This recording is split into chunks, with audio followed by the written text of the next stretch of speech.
ازاي نعرف نحل السؤال ونفهمه؟ يلا بينا. اول سؤال عندنا بيقول hello، ازيك او مرحبا. what your name. عندنا is و are و am و be. طيب هو هنا بيقول في السؤال ايه؟ ازيك، اسمك ايه؟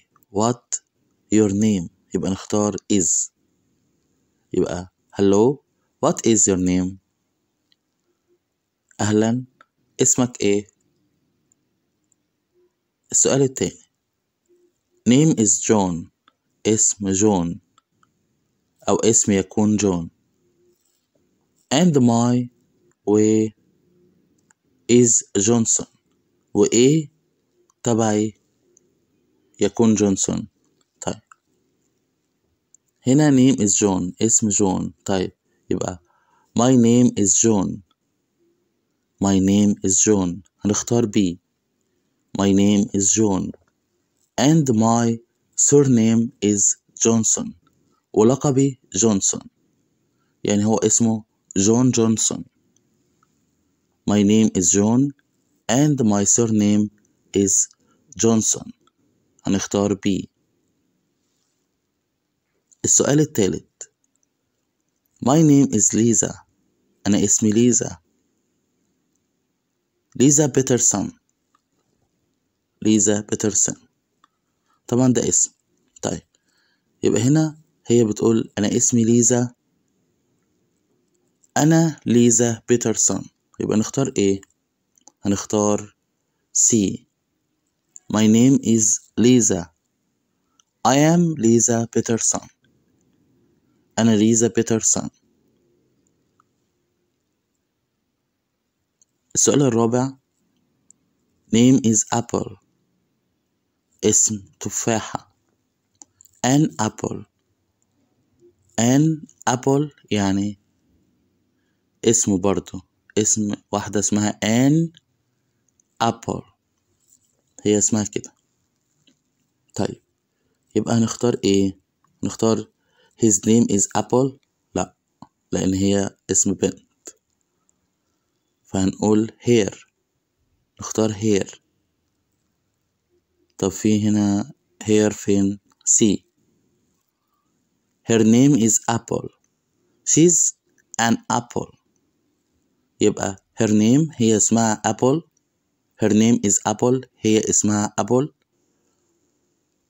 she's an apple هي تكون an apple هي اسمها an apple.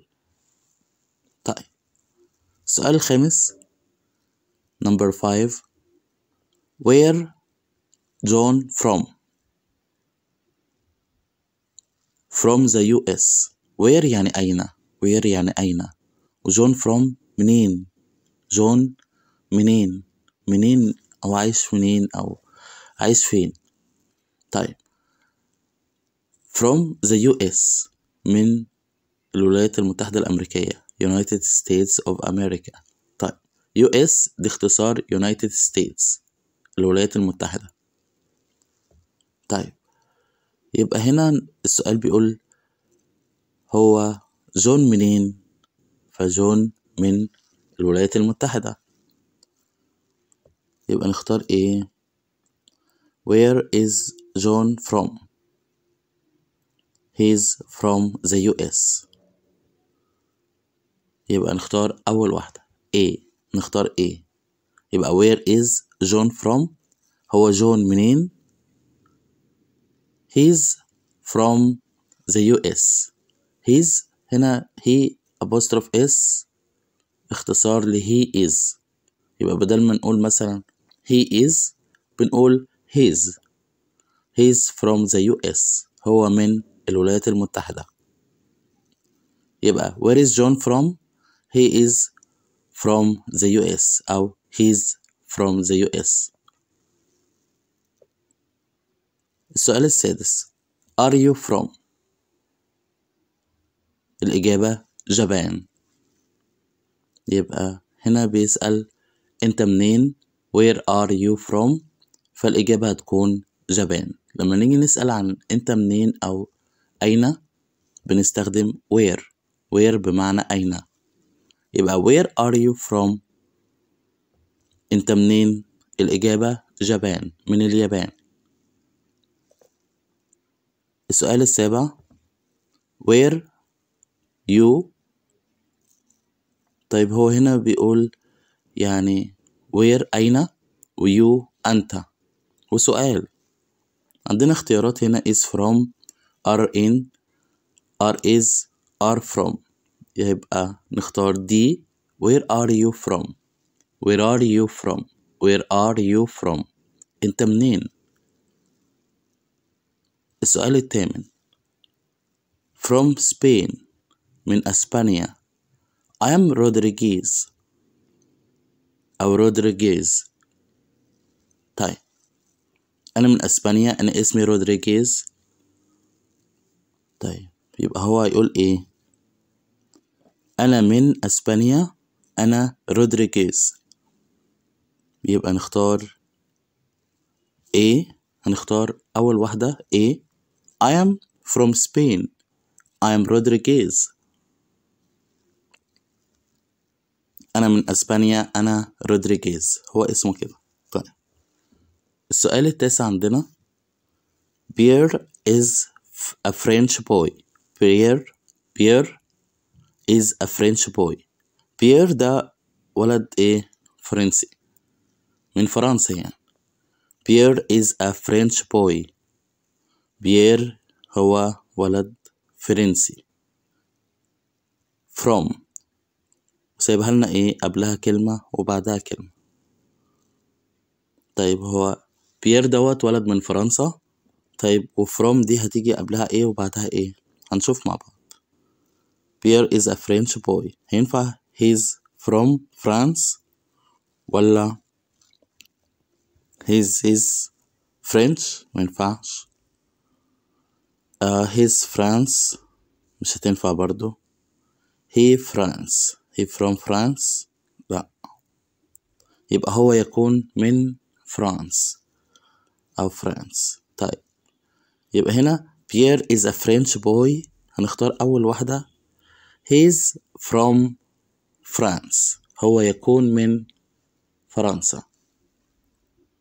السؤال الثامن ليزا and ماكس are Americans. ليزا وماكس أمريكان from USA،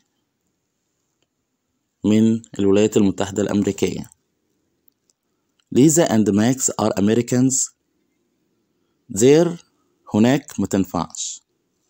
there اللي هي ملكهم ما تنفعش. there